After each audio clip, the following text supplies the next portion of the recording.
বিনোদন জগতের ছোট পর্দার অভিনেত্রী তানজিন তিশা সময়ের জনপ্রিয় অভিনেত্রী।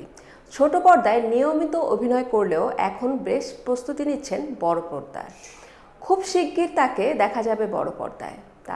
তানজিন তিশা শুধু অভিনয়ই নয়, নানান ইস্যুতে সরব থাকেন। যে কোনো বিষয়ে সামাজিক মাধ্যমে পোস্ট দিয়ে কিংবা রাস্তায় দাঁড়িয়ে প্রতিবাদ করতে দেখা যায় এই অভিনেত্রীকে। এবার সোশ্যাল মিডিয়ায় অভিনেত্রীদের চরিত্র হরণ নিয়ে পোস্ট দিলেন তিনি। গতকাল পোস্টে তানজিন তিশা লিখেছেন, কথায় কথায় নায়িকাদের চরিত্র খারাপ কেন ভাই?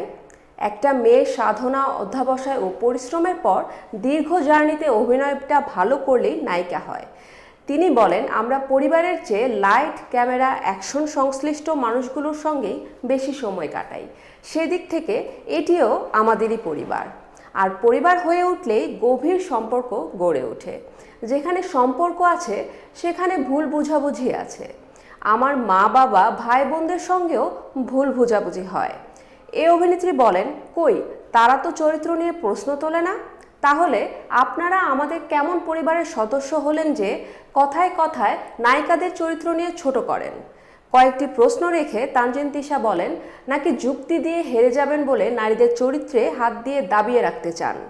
ভুল বুঝাবুঝি হলে যুক্তি দিয়ে কথা বলুন, তাতে আমাদের সার্বিক সম্মান বজায় থাকবে। আপনার পরিবারের কাউকে ছোট করে কিংবা আপনি বড় হচ্ছেন ভাবছেন?